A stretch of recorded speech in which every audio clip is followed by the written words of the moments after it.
Bueno, un cordial saludo para todos. Les habla Juan Antonio Escobar en este espacio, pues que ya de la Unidad Nacional de Artistas, pues que afortunadamente ha logrado cierta regularidad.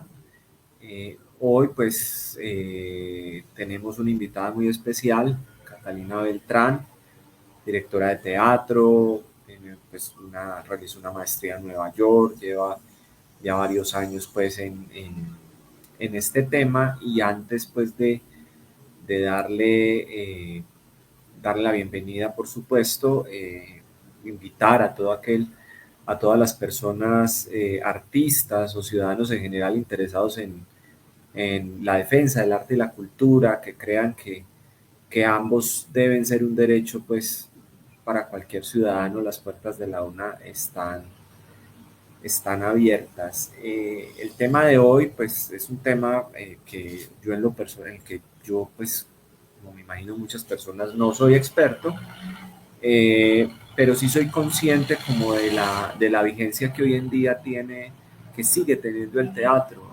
Uno puede ver obras de Shakespeare que con frecuencia se montan con personas en corbata o con escenarios pues que hacen alusión como a la época, al mundo actual, ¿cierto? Entonces, en ese sentido, pues a pesar de que Shakespeare haya escrito una obra, como por ejemplo El Mercader de Venecia hace tantos años, se pueda montar sin ningún problema pues en un contexto, no sé, entre los rascacielos de Nueva York, con personas de corbata, con mujeres pues de jeans, y sin ningún problema pues recrearlo en la actualidad. Entonces parecería que esas tramas o esas inquietudes de Shakespeare pues siguen vigentes en el mundo actual. Entonces, bueno, antes que nada, bienvenida Catalina, es un honor para nosotros tenerte acá. Catalina además pues ha sido pues, miembro de la Unidad Nacional de Artistas y hay un encanto especial en esta invitada, y es que no solo se dedica a la actividad artística, a la creación, sino pues que se ha preocupado por la fase, pues por organizar a los artistas, ayudar a organizarlos en Nueva York, crear colectivos y demás, y pues de eso hablaremos a lo largo de esta charla. Entonces, bienvenida Catalina, un gusto estar aquí contigo. Muchísimas gracias, Juan Antonio, por tu presentación tan generosa y estoy muy contenta también de estar acá en este espacio de la UNA que es tan querida para mí. Bueno, una hoja de vida muy extensa, se nos iría pues el tiempo de esta hora leyéndola, pero bueno, comencemos con ese primer comentario, la vigencia del teatro, la vigencia eh, pues de las obras, pues de obras de hace años. ¿Cómo ves eso? ¿Cómo ves que todavía la gente se identifique con personajes tan de hace tantas décadas y siga pues como esas mismas pulsiones, esas mismas mediaciones con la realidad? ¿Cómo ves eso? Sí, pues a mí me gustaría llamar la atención, no necesariamente sobre el contenido de las obras o los personajes y las historias, que como dices, pues pueden viajar en el tiempo, pueden ser vigentes durante mucho tiempo, pero también en la permanencia del hecho teatral mismo, porque creo que el poder radica en metemos 100 personas en un mismo cuarto y apagamos la luz. Uh -huh. Volvemos a encender las luces y pasa algo ahí. Y creo que ese encuentro, como que esa reunión, no puede ser replicada en ningún otro arte. Puede ser similar en el cine, en las salas de cine, pero ver a los actores en escena representando algo, incluso si me fuera a una perspectiva científica, te activa algo en el cerebro, como ver a estas personas delante de ti, viviendo, llorando, sudando, te activa otros niveles de empatía. Entonces yo creo que lo que es permanente, lo que no envejece del teatro es esa conexión y ese Uh -huh. momento. No tanto el contenido de las obras, que también. Hay algo que a mí me pasó una vez en Colombia, creo que estaba viendo un documental sobre algún aspecto de la violencia de nuestro país, pero el momento que más recuerdo es cuando se acabó y prendieron las luces y quienes estábamos en la sala nos miramos unos a otros como todos acabamos de ver lo mismo, acabamos de presenciar lo mismo y en eso somos comunidad, como en Uh -huh. sentarse a ver algo juntos. Entonces sí, quiero insistir mucho en que esto, a mi juicio, no envejece, a pesar de haberse visto seriamente afligido durante la pandemia cuando no podíamos hacerlo. Ujú. Ahora, en términos de historias, creo que hay mucha tela donde cortar, porque si bien una historia, quizá, qué sé yo, de los tiempos del Renacimiento o incluso de la Ilustración, ya no resuene tanto con nuestra cultura moderna, siempre se pueden seguir viendo esas historias mediante su simbología o mediante un concepto. Por ejemplo, y por decirte algo, digamos que cogemos Julio César de Shakespeare y nos hace mucho sentido el texto, nos hace mucho sentido algunos de los vínculos humanos, pero ya no nos hace sentido la jerarquía de estos soldados, por ejemplo.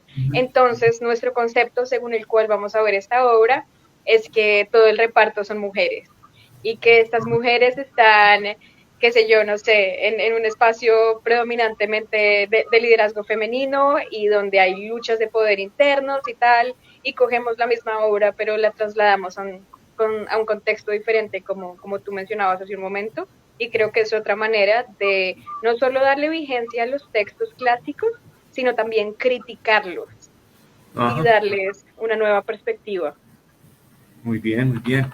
Algo, bueno, para que no se me quede nada sobre el tintero, dices algo, pues y es como la importancia o ese rol.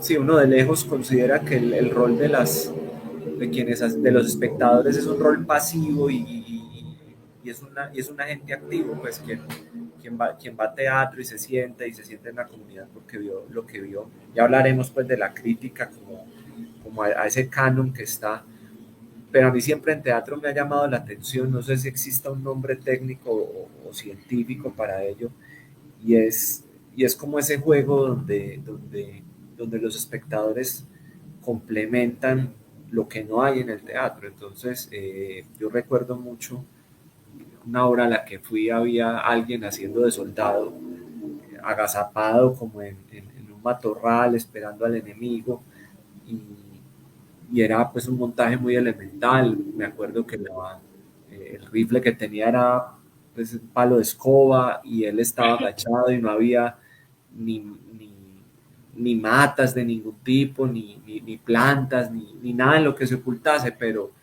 creo que los que estábamos ahí fue tan bien ejecutada esa escena que yo recuerdo haber sentido que esa persona que estaba agachada ahí estaba en la selva. Entonces, y lo hablé con otras personas, me llama mucho la atención que cuando uno va a teatro como logra ver lo que no hay ahí, o sea, no sé cómo, cómo se le llame como a ese pacto que uno hace con la obra como de completar aquello que falta, pero uno lo ve sin problema, ni siquiera es un esfuerzo, eh, ni siquiera es algo forzado, sino que uno realmente ve lo que la obra le da diciendo que vea, así no esté. Estoy hablando pues de montajes pues muy simples, ¿cierto? Imagino que quien va a Broadway pues casi que le ponen una ciudad ahí para que la vea, ¿no? Pues entonces, ¿cómo ves eso? No sé. Ese es un tema muy interesante porque sí, creo que viniendo de Colombia tengo cierta fascinación y cierta inclinación por este teatro de pocos elementos y de mucha imaginación. Uh -huh, Y creo que la imaginación, contrario a lo que se piensa a menudo, es un acto colectivo. uh -huh. Creo que incluso cuando lees un libro, que es básicamente el mismo mecanismo, ¿no? Pues estás viendo palabras, pero te imaginas cualquier cantidad de cosas, imágenes evocativas, metáforas, eh, contradicciones. Bueno, lo construyes casi que a tu medida y ningún libro va a ser igual en la cabeza de diferentes lectores, pero sigue siendo un acto colectivo de quien escribió las palabras, de quien las lee y las imagina, pero también pues de todas estas cosas culturales que nos atraviesan en nuestros imaginarios. Uh -huh. Yo creo que desde que somos niños, los juegos que decidimos jugar, las cosas que nos permean, construyen un imaginario de que, no sé, tú me dices vestido y yo me imagino los vestidos que he conocido en mi vida, que son construcciones como que muy sociales, muy de las personas con las que he convivido y las cosas a las que he estado expuesta. Y todo eso para decir que creo que este acto de imaginar en teatro es otra de esas bellezas de actos colectivos, de cosas que nos reúnen en el teatro, de tener esa identificación de, ok, veo el palo, entiendo que es un fusil, todos entendemos que es un fusil, y es como ese ajá colectivo de saber que estamos en la misma página y que estamos viendo lo mismo, y que es diferente a cuando nos presentas el fusil de verdad, porque creo que no hay ese acto como de comunión, de todos entenderlo, de pararnos en el mismo lugar, sino más bien un acto más pasivo de recibir, que no digo que todo el teatro naturalista o de altos presupuestos pues no tengan imaginación, la tienen de otras maneras, pero no creo que haya como ese pasito a pasito de construyo este universo conmigo y con los otros a medida que veo la obra. Creo que es un universo un poco más impuesto. Vale. Y bueno, Mm, esto a sabiendas pues de que la cultura en últimas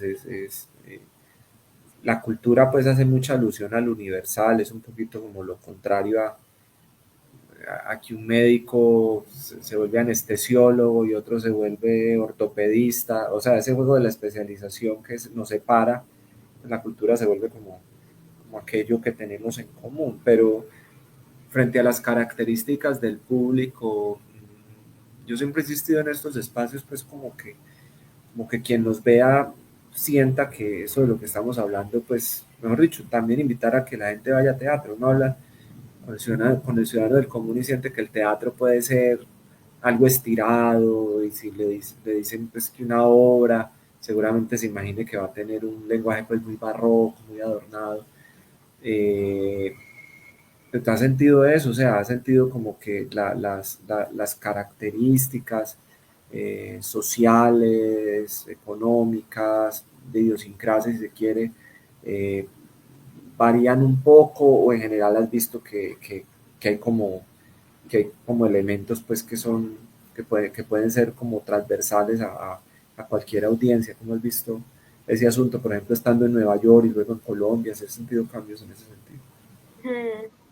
No sé, creo que podría ser una conversación más larga de lo que es mainstream y de lo que, sobre todo, pues este estado del capitalismo y del mercado en el que estamos ha convertido en la cultura mainstream. Yo creo que el teatro siempre, al igual que otras varias artes, se ha pensado para un público específico. Y si pensamos en los griegos o en Shakespeare, como tú decías hace un momento, pues las obras eran para el público que iba. En el caso de los griegos, para estos hombres atenienses o de otras partes de Grecia que tenían cierto conocimiento, que los dioses, que yo no sé qué, y que iban a entender la obra, y la obra era para ellos. Y creo que así mismo ha pasado en otras partes, en otros momentos de la historia. Creo que sí hubo un momento de la historia muy claro donde el teatro estaba dirigido a las altas élites y en ese sentido el vocabulario estaba dirigido a ellos, las obras estaban dirigidas a ellas y creo que hubo ahí una especie de conservadurismo cultural en el que durante varias décadas se siguieron usando esas mismas obras que no estaban pensadas para un público más allá, pero que se consideraban el canon y que, o el ideal y se replicaban de una manera muy similar. Yo creo que el siglo XX con los medios de comunicación masivos entran a poner eso en cuestión, como quizás una parte del teatro se había quedado un paso atrás y estos nuevos formatos masivos obligan a preguntarse como, bueno, y para quién hacemos teatro y por qué lo hacemos. Yo digo, esto parados en esta noción del teatro que tienen muchas personas, como de los grandes autores y tal. No estoy diciendo que durante, sí, incluso las primeras décadas del siglo XX no hubieran habido autores y autoras más experimentales, que hicieron teatro comunitario, que hicieron teatro popular, que hicieron teatro para sus comunidades también más específicas.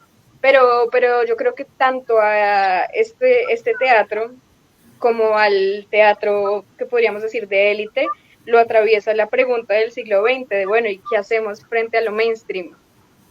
Y yo ahí lo que creo a manera muy personal es que no necesariamente hay que trabajar para que tu obra sea para todo el mundo, que la entienda todo el mundo, que no sé qué. Sí me gustaría, claro, que el teatro fuera más popular, pero no en el sentido en que lo es una telenovela o en que lo intenta hacer cierto cine. Y bueno, esta conversación podría ser Cierto bastante arte, complicada, bastante larga y no, me pero arte encantaría también saber complaciente, tú qué piensas al respecto. cierto arte complaciente, un poco como Sí, las películas sí, de sí, superhéroes, denos lo que queremos todos, no nos diga, no se ponga pues tan interesante, porque pereza, ¿cierto? ¿Va por ahí o no? Un poco pues como, exacto. Y que, sí, y que encuentra su estética y su, digamos, realimentación en el mercado, en que casi que como un reality, si el público votó por medio de comprar una entrada, que le gusta más este personaje, que le gusta más esta historia, bueno, en la próxima obra hay que volver a meter este personaje y volver a meter esta historia. Y así, a pesar de que queramos ver esto como una cultura súper masiva y popular, lo que se va volviendo es casi que una cultura de nicho vendida en masa, porque cada vez lo más popular se va centrando en ciertos patrones que se repiten, historias que se repiten, personajes que se repiten, y qué es lo que el público ha considerado, qué es lo que debe verse. Y creo que no, muchas veces no hay un criterio de por medio y no hay una selección de por medio.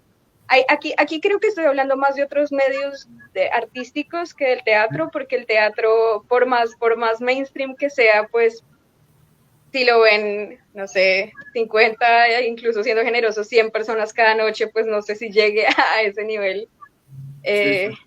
de comercialización, pero creo que sí influye en el imaginario de los artistas y del público que quizás debería hacerlo, hey, porque no estoy viendo aquí en el teatro lo que tengo en mi cabeza, que es entretenido o que son historias que vale la pena contar, que están bastante marcadas ahorita por lo mainstream. ¿Tú crees que a las audiencias se les podría educar? Pues tú crees como que se podría como desde corta edad empezar, pues porque lo que hablas, lo que dices es muy interesante porque a veces, por ejemplo, la gente ni siquiera en cine, por ejemplo, ni siquiera tiene paciencia para que en una película no empiece la acción al minuto 4, ¿cierto? Hay como unas, son como, no sé, yo siento que se han vuelto audiencias un poco ansiosas, pues, incluso más que facilistas, como no soy capaz de fijar la atención mucho tiempo, como que la vida es en TikTok, entonces denme algo rápido, denme algo que consuma fácil, no sé. ¿Crees que se pueda cambiar eso, que así el camino sea largo? Sí, yo creo que sí. Igual no me gustaría en ningún momento plantearlo como nosotros los cultos vamos a educar a los incultos. Me Sí, parecería equivocado porque creo que, no me cansaré de decirlo, los artistas tenemos mucho y todo por aprender de la gente, del público, de la vida. Pero ajá, he visto algunos ejercicios muy interesantes. Hay una, no sé cuál sería la palabra para definirlo, me imagino que teórico del teatro y dramaturgista argentino, Jorge Dubati. Él va a Colombia bastante y bueno, tiene bastantes charlas al respecto. Y él en Buenos Aires tiene un proyecto que se llama la Escuela de Espectadores. Entonces, él tiene un grupo por suscripción que la última vez que lo escuché hablar de eso eran como 300 personas o más, que se agendan para ir a obras todas las semanas o cada tanto que pueden. Entonces, ponle que van a ver una obra el viernes. No sé si todos van a la misma función, pero todos ven la obra y el martes se reúnen en un teatro o en un sitio también lo suficientemente grande a reflexionar qué les pareció la obra. Y esto no te estoy hablando de estudiantes de teatro o artistas, o sea, la idea es que sean personas del público, pues como sí, espectadores sí. en un muy amplio sentido, distintas edades, géneros, y que luego reflexionan, tienen opiniones, tienen perspectivas críticas y quizás el que llega nuevo escucha a los demás y dice, hey, la próxima vez que vaya a ver una obra voy a pensar en esto. Y yo creo que es una emoción, una sensación casi que primitiva, o por lo menos muy primordial, la que queremos despertar, que es la curiosidad. Yo creo que si despertamos la curiosidad, despertamos el sentido crítico, despertamos las ganas de ver más y la gente se empieza a acercar de una manera mucho más orgánica al arte. Muy bien. Y es que trato de que no me queden cabos sueltos. Hablaste ahorita de criticar obras, que un modo de criticar una obra era pues adaptarla al mundo de hoy o lo que pusiste pues que por ejemplo toda que un pelotón, por decirlo así, no me acuerdo, un grupo de soldados, todos eran mujeres y eso tiene un mensaje. Ese es un tema pues muy candente, si se quiere, más en Estados Unidos, y es bueno, toda la polvareda que ha levantado, por ejemplo, Disney, las adaptaciones, pues que se cae en una especie como de aguas pantanosas o de línea muy delgada, donde una resignificación termina siendo lo más comercial, entonces se le señala de woke y no sé qué, toda esta cosa, que insisto, son aguas muy pantanosas, muy difíciles, pero la pregunta es cómo haces cómo se adapta una obra sin llegar como a evaluarla, ¿me entiendes? Cómo se maneja ese equilibrio de yo voy a criticar una obra, pero sin caer como en no sé explicarte, pero como en ciertos postureos que de pronto no sean efectivos, no logren el mensaje que con buena intención Hmm. se quiere. ¿Me hago entender? Más o menos por dónde va. Sí, sí, sí. Ah, yo creo que hay algo que pasa mucho acá que no sé si es específicamente de lo que hablas o otras cosas, pero es una preocupación muy grande por la representación, darle representación a grupos como que han sido tradicionalmente excluidos de esos lugares tan visibles, entonces darle lugar a más actores y actrices afrodescendientes, por ejemplo, o de Ujú. otros lugares. Y me parece bien, me parece justo y muchas veces totalmente insuficiente y totalmente insignificante porque no se va más allá. Eh, Ujú. entonces creo que, o sea, tanto en ese aspecto como también en el aspecto de reformular las historias, cambiar cosas, yo creo que el, está bien si el objetivo es complejizar, pero lastimosamente muchas veces el objetivo es simplificar. Hagamos que esto tenga menos problemas, hagamos que la historia sea más simple, más sencilla y Ok. así más mainstream, por lo tanto. Y creo que sí, o sea, el esfuerzo de revisitar estas historias y criticarlas debería ser por el contrario, complejizar. Hay problemas, resaltemos los problemas así con resaltador amarillo para Ajá. verlos, para hablar de ellos, para abrir una conversación. Muy bien, muy bien. ¿Algún autor o autora que admires que haga, por ejemplo, eso? O me imagino que tratas de hacer eso en las obras pues, que están a tu cargo, ¿no? Humildemente, sí. Hay una directora inglesa maravillosa que se llama Katie Mitchell Ujú. y ella volvió casi que el propósito de su obra desde hace un par de décadas a hacer como esta crítica a lo que había sido una cultura sobre todo muy masculina, muy privilegiada. Hace poco sacó una obra, por ejemplo, que es una adaptación de del Jardín de los Cerezos de Chekhov, que Chekhov en sí, bueno, me parece un dramaturgo maravilloso. Pero la historia que ella quería contar mediante esta adaptación es, es que nadie está pensándose esta situación desde la perspectiva de los árboles. Quiero decir, como tenemos estos problemas humanos, hay un montón de dramas familiares, de traumas familiares que están pasando en medio de la historia, y al final parece que van a talar el jardín de los cerezos. Y entonces ella nos sitúa como en los cerezos mismos, y todo este otro drama ocurre un poco de fondo, ocurre un poco borroso, porque ella nos quiere hacer ver la historia desde van a talar este bosque milenario, la gente sigue preocupándose por sus tonterías y tal, pero qué es lo que en realidad se está perdiendo acá. como resultado de estos dramas humanos que los humanos no fueron capaces de resolver. Y más allá de que uno se pare en una perspectiva como ultraambientalista o no, es una idea hermosa, brillantemente ejecutada en términos Sí, sí. estéticos, y es eso, otra mirada que le podemos dar a una obra como la de Chekhov. Entonces, ella ha hecho un trabajo extraordinario en ese sentido. Ella hace también muchas óperas donde la música es la misma y lo que se canta es la misma, pero ella lo reorganiza para que la historia cambie, para que la historia sea diferente, diferentes finales, diferentes énfasis en ciertos personajes, que me parece fascinante en términos de dirección, pero también como un ejercicio cultural de, bueno, cambiemos la mirada que tan tradicionalmente pues había sido sobre todo muy masculina, pero también muy como con muy burguesa en muchas óperas. Y por qué no hacer una ópera, misma música porque es hermosa y porque hay mucho que rescatar ahí, pero vamos a centrar otros personajes en la historia. Eso me parece genial, fascinante. Me llama mucho ese ejercicio de los dos, pues, pero señalando el primero, de alguna manera reivindicar el escenario.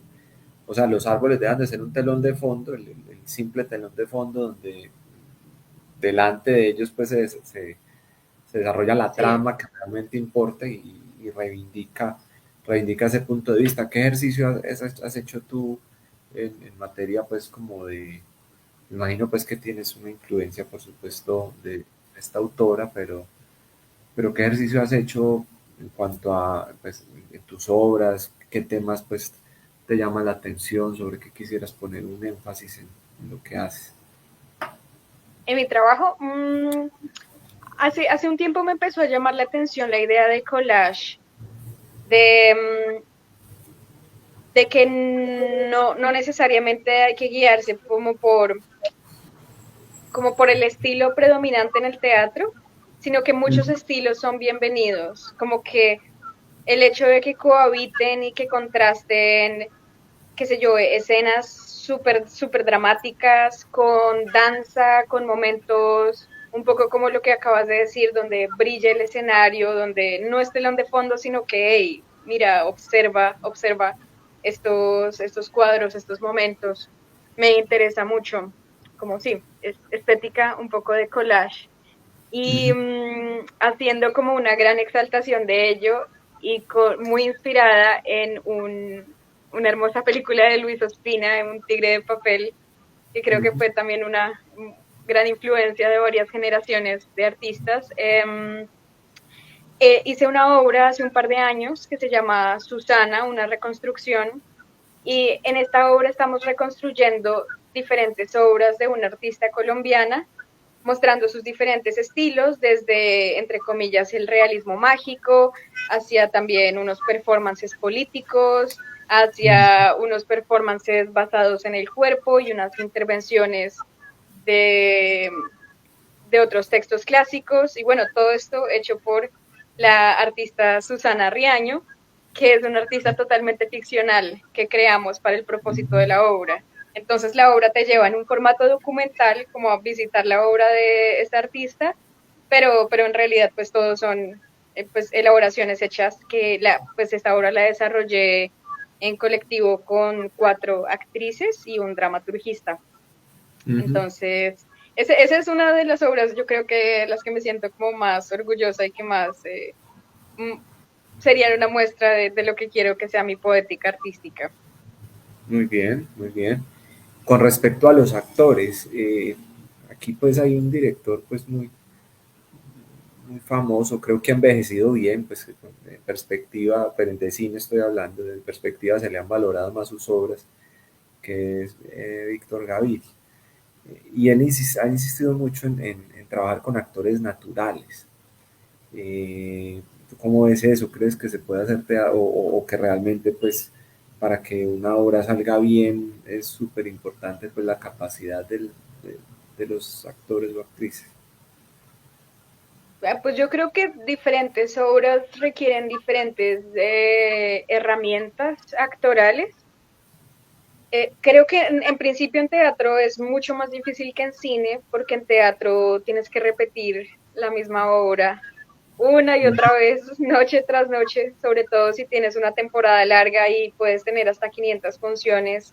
Es posible, yo diría lo más probable que un actor natural no tenga las herramientas necesarias para poder hacer eso en términos de memorización, en términos de dosificar su energía, que en Colombia pues varía mucho de obra a obra y algunos teatros tienen el privilegio de tener temporadas un poco más largas, pero a veces hacemos, qué sé yo, 5 o 10 funciones y no volvemos a hacer la obra sino hasta el siguiente semestre o hasta el siguiente año. Eh, aquí es algo que he aprendido mucho y he aprendido a ver de cerca, y es que hay obras que pueden durar 2 años en temporada y los actores trabajan 2 años en esa obra y tienen 8 funciones a la semana.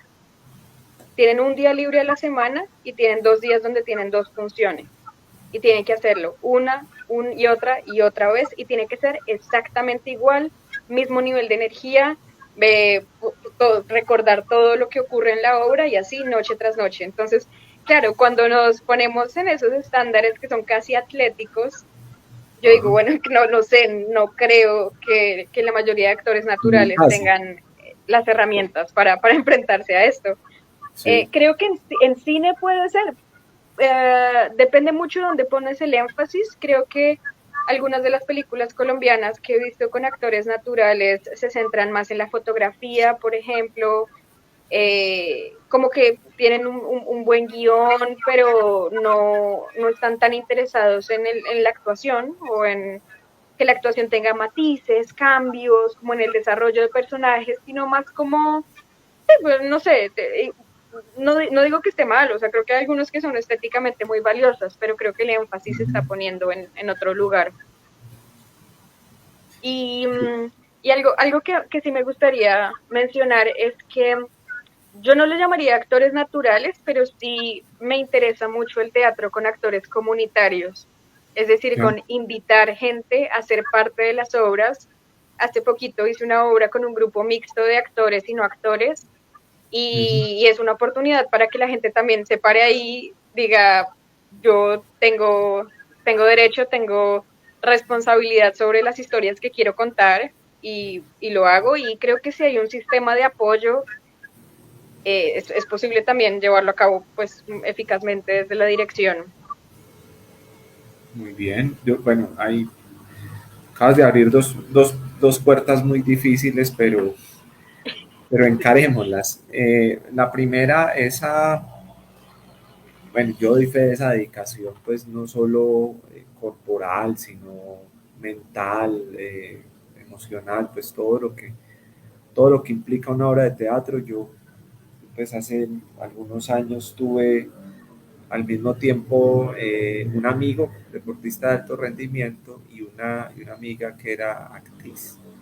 Y a ambos los pude acompañar a sus entrenamientos o a sus ensayos, y yo puedo decir que lo más exhaustivo que yo he visto, lo más difícil y exigente, o sea, no he visto ninguna competencia, ninguna junta de negocios, ninguna clase, evento académico, tesis doctoral que tenga la preparación y requiera la energía que requiere pues una obra de teatro. En ese sentido, y siendo conscientes de todo lo que implica una obra de teatro y todo el esfuerzo que hay que hacer antes eh, pues aparece ahí el tema de las condiciones de vida, de las condiciones de trabajo, pues no solo de los actores, sino pues de todas las personas, sonidistas o todas las personas pues que estén detrás de la cortina, directores, equipos creativos, bueno, todo lo que se quiera, eh, que están en ese mundo. ¿Qué opinas de eso? Eso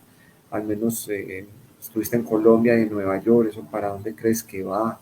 ¿Eso en qué está? ¿Cómo lo ves? Sí, eh, bueno, creo que salvo casos muy excepcionales, en Colombia todavía estamos dando pasitos hacia la profesionalización del oficio. porque es un oficio del que es muy difícil vivir, pues ya eso todo el mundo lo sabe, todo el mundo lo habla, pero como no, de verdad, eh, no, es muy difícil que el teatro pague tus cuentas y que no tengas que tener otro trabajo.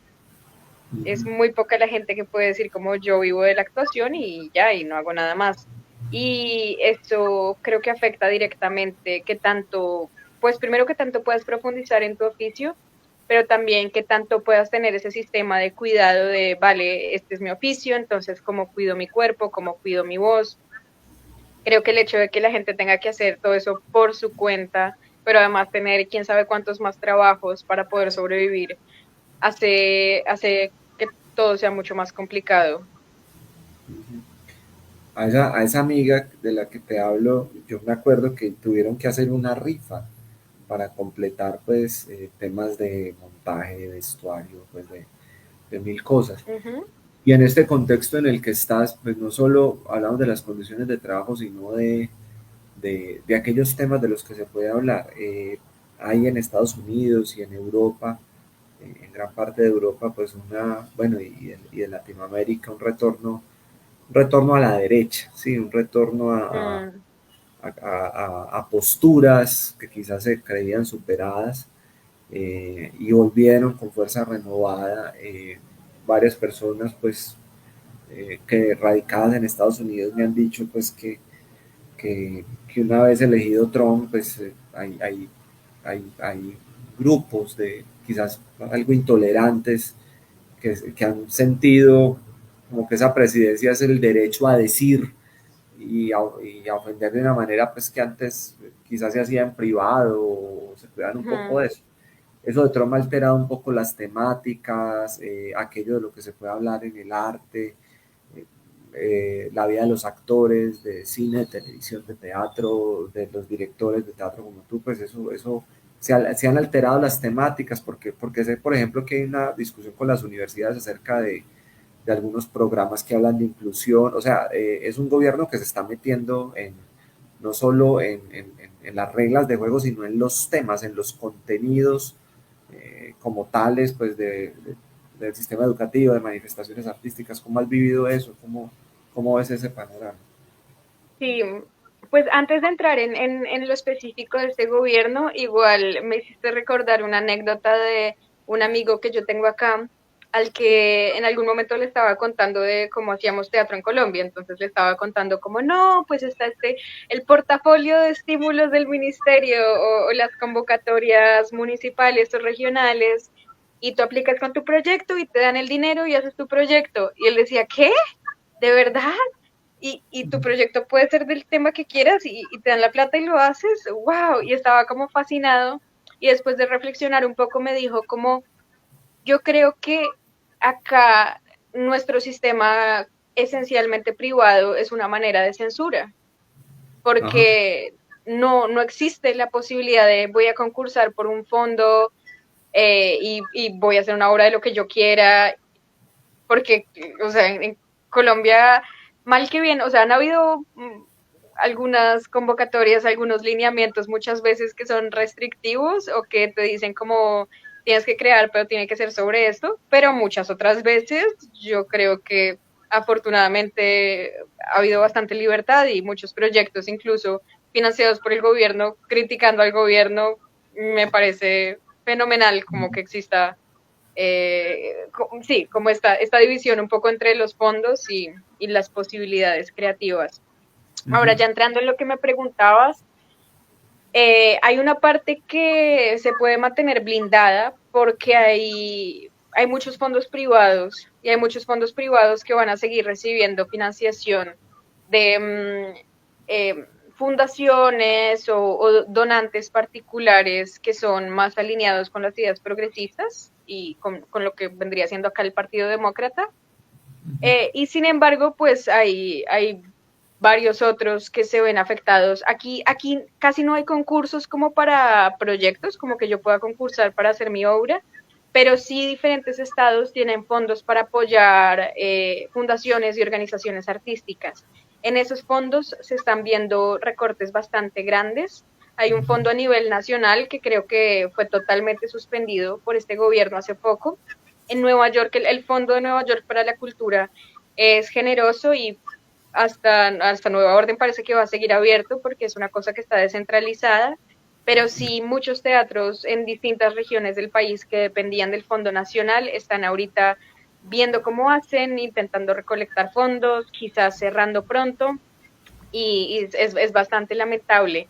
Lo otro que llamó la atención, porque suena totalmente descabellado, es que Trump asumió como director, no me acuerdo si es director artístico, director ejecutivo, el nombre de la función, pero asumió la dirección del Kennedy Center, que es Ujú. uno de los centros de artes escénicas más grandes del país, quizás el más importante que queda en Washington.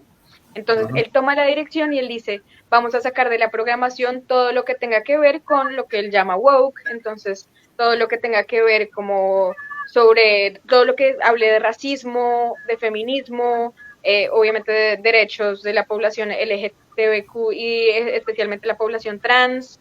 Entonces él simplemente lo borra todo y muchas obras que ya estaban programadas para presentarse en el Kennedy Center a manera de protesta retiran su postulación.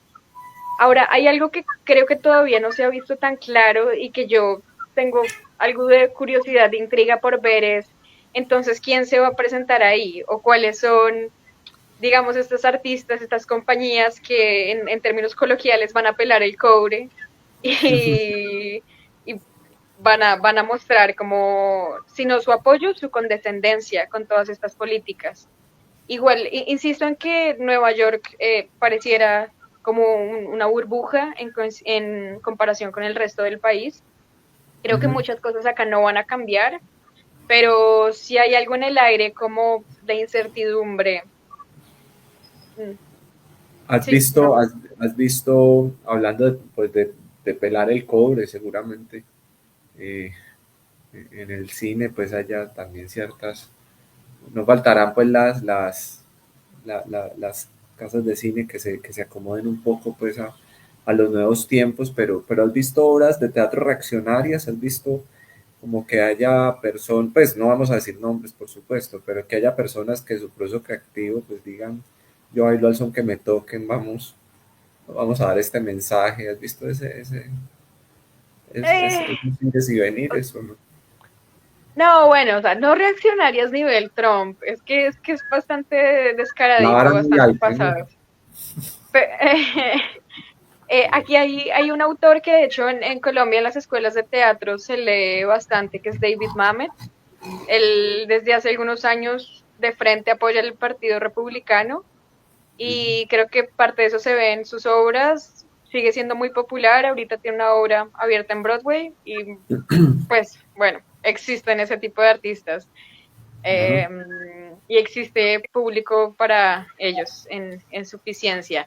Lo que sí he visto es obras que a mi juicio son muy reaccionarias en su mirada sobre hechos históricos o en su mirada sobre el resto del mundo. Por ejemplo, hace un año vi una obra que, ay, ah, me causó como mucho enojo porque hablaba de la vida de una pintora rusa. Entonces comienza como, no, ella estaba en Rusia, estaba casada con, no sé, una persona como de la alcurnia que tenía muchas tierras y eso, y los echaron después de la Revolución de Octubre, y entonces hacen como toda esta muestra de la Revolución de Octubre, como estas personas como siniestras, en uniforme, los colores rojo, negro, todo marchando al son y bueno, listo, Cliché, ¿no? digamos que esa es su demostración. Pero luego hablan de un momento de la vida de esta artista donde estaba en París y los nazis invaden París. Y cuando hacen la representación de los nazis, hacen exactamente lo mismo en términos de coreografía, de colores, de vestuario.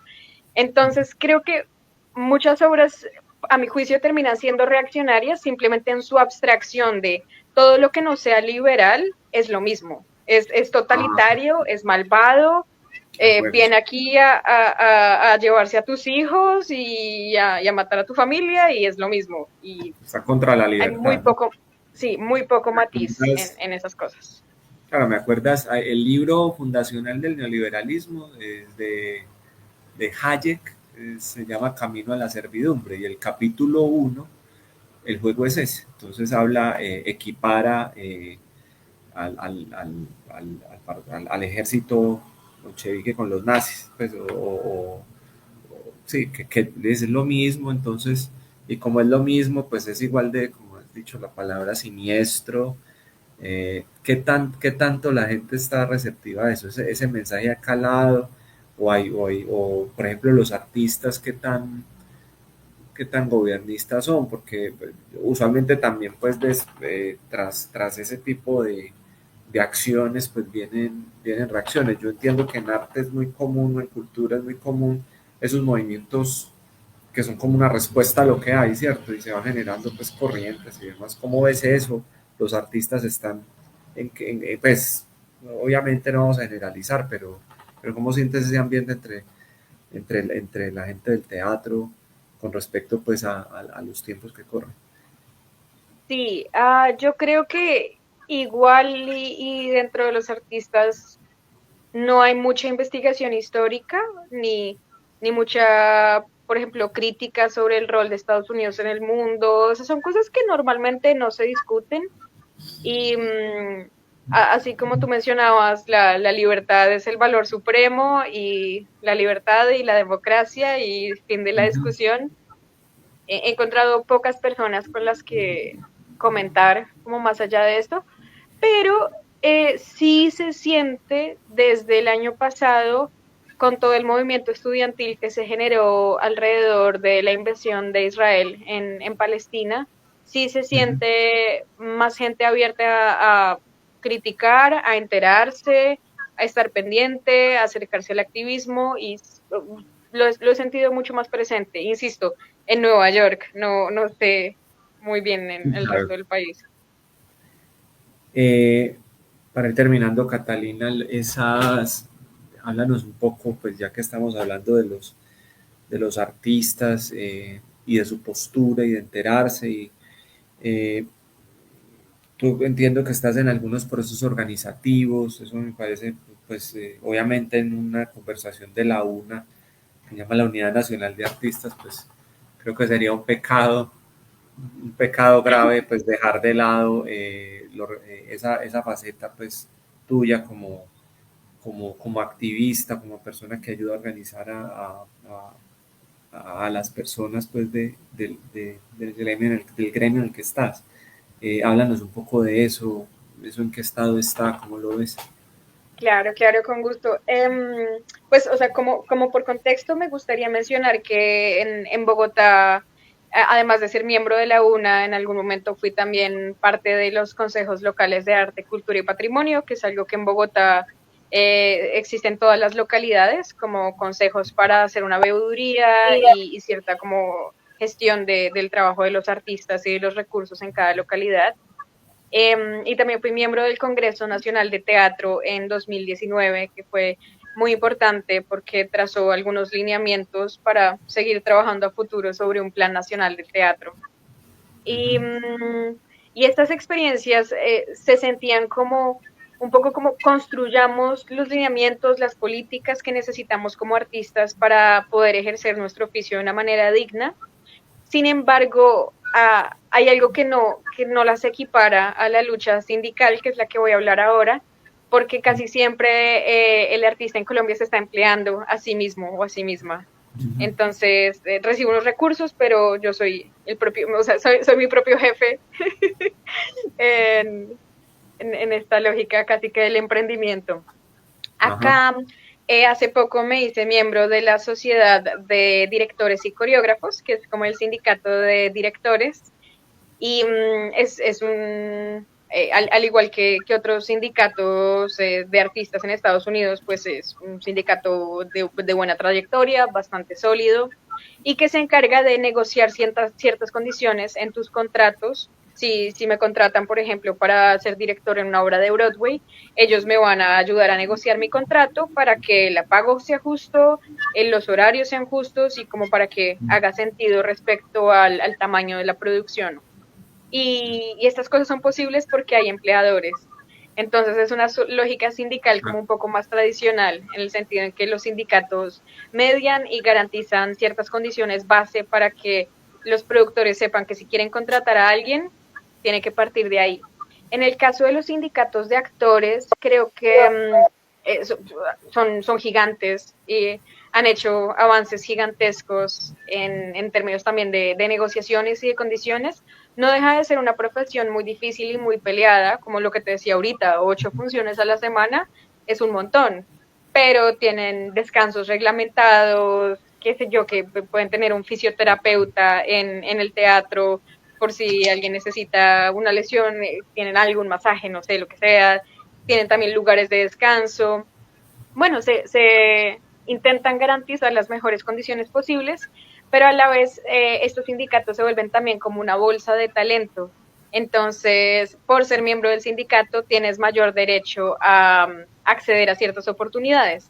O visto Mm, desde el otro lado, si eres productor, solo deberías contratar personas del sindicato para trabajar en tus producciones o necesitas tener mínimo tantas personas del sindicato. O, por ejemplo, otra que me parece muy interesante, si contratas a una persona del sindicato, tienes que garantizarle las mismas condiciones a otros artistas, así no sean parte del sindicato. Como unos que yo consideraría logros importantes, pero que están mediados por el hecho de que puede haber estas producciones grandes, de que hay capital para hacerlo, de que hay un mercado laboral que pues nunca va a ser el mismo que en otras profesiones, sí, pero que es dinámico, se mueve sí, bastante. hay escenarios, incluso sí, para la negociación colectiva hay un escenario que se presta pues para ese tipo de cosas. ¿A qué crees que se deba esa tendencia que hay en Colombia quizás a- al aislamiento, a ese artista que corre por su propia cuenta, que lucha solo, que si gana, gana es porque él es muy bueno a solas y si pierde es porque está condenado a solas, ese tipo de aislamiento que parece, yo tengo la sensación de que se refuerza con el proceso creativo, porque es como un cliché, entonces Ujú. si yo soy escritor y me voy por allá solo y me la paso solito, campes por allá en un café escribiendo, entonces soy un buen escritor.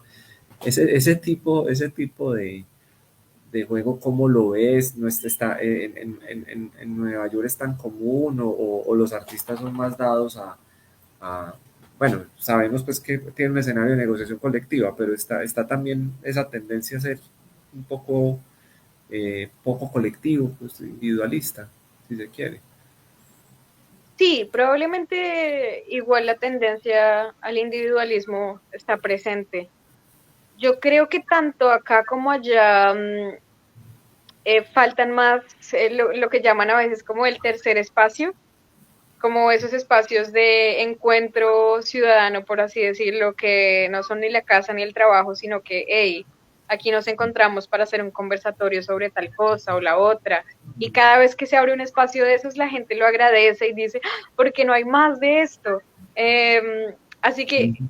he sentido como círculos artísticos para gente de mi generación, sobre todo, alrededor de las universidades, de las academias de arte y eso, pero que es difícil que terminen trascendiendo más allá de eso.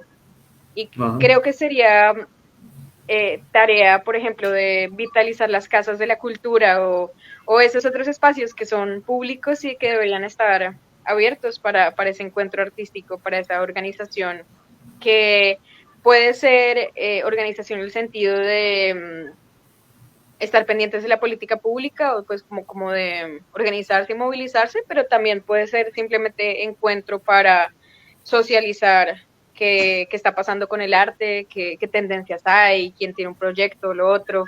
Creo que se agradece cuando se abren esos espacios, pero son pocos. Son pocos, sí, siempre han sido pocos. Eh, Catalina, última pregunta, y agradeciéndote pues este espacio tan, creo que tan constructivo para todos. Eh, Tus trabajos donde los puede ver uno, hay alguna página, algún blog, algo pues que alguien desde Colombia pueda, o hay algún registro, alguien donde pues quien vea esta entrevista luego diga yo quiero saber un poco más de Catalina Beltrán, a dónde se puede ir, a dónde se puede remitir. Pues trabajos completos, no creo. No, yo creo que los invitaría a igual estar, porque es que el teatro hay que verlos en vivo, entonces yo los invitaría a eso, a estar pendientes de los teatros que tienen cerca, de los teatros locales. Y por supuesto, si quieren saber más de mí o conversar o algo, pues tengo una página web con algunas fotos de mis trabajos, Muy que es bien, Catalina Beltrán, mi nombre, .co. sí. Pero sí, sí, el teatro hay que verlo en vivo también. Una invitación a que vengan. Y sobre leer teatro, pues que no alcanzamos a hablar de eso. ¿Alguna obra que recomiendes para alguien que sepa poco o nada de teatro, alguien que diga yo me quiero iniciar, yo quiero entender? Mucha gente dice pues que leer teatro es muy difícil. Yo cuando lo he hecho me ha parecido una experiencia muy grata, pero alguna obra, algo como para iniciarse que le recomiendes a alguien que esté muy Sí, novato en esto, pues, pues para que se... hay unas obras, sí, colombianas que me parecen súper divertidas y no me parecen difíciles de leer. Creo que La agonía del difunto es una de ellas, Sí, que creo es de los 70 me parece, pero no envejece para nada mal. ajá, ¿Cómo es que se llama esta obra que es una adaptación de un cuento de Tomás Carrasquilla? Ahora no me voy a acordar. a la diestra, ¿no? A la Esa diestra de los también me padres. parece. A la Sí, diestra de sí, dos padres, sí. entretenido. Una obra divertida, accesible. Ok, bueno. Bueno, Catalina, no, mil gracias por las recomendaciones. Bueno, sobra decirles a todos que, a todos los que nos estén viendo y escuchando, pues que las puertas de una reiterarles que están abiertas para todos. No sé, Catalina, si quisieras dejar pues algo para que tú cerraras este espacio, un mensaje pues alrededor del teatro o de invitar pues a la gente a que se interese por estos temas y por la organización y por la defensa de la cultura, lo que quieras decir. Sí, sí, sí, yo creo que me gustaría cerrar con una idea parecida a la que empecé y es que lo importante es la presencia y que no perdamos esa capacidad de reunirnos. Vernos más, de acuerdo, Mm. me quedo mucho con lo que dijiste, que hay que volver a esos terceros espacios, a vernos en vivo. Bueno, Catalina, mil gracias, un gusto y bueno, muchos Bueno, éxitos en todos tus proyectos. muchísimas gracias, Juan Gracias a Antonio, un todos. abrazo. Hasta luego. Saludos.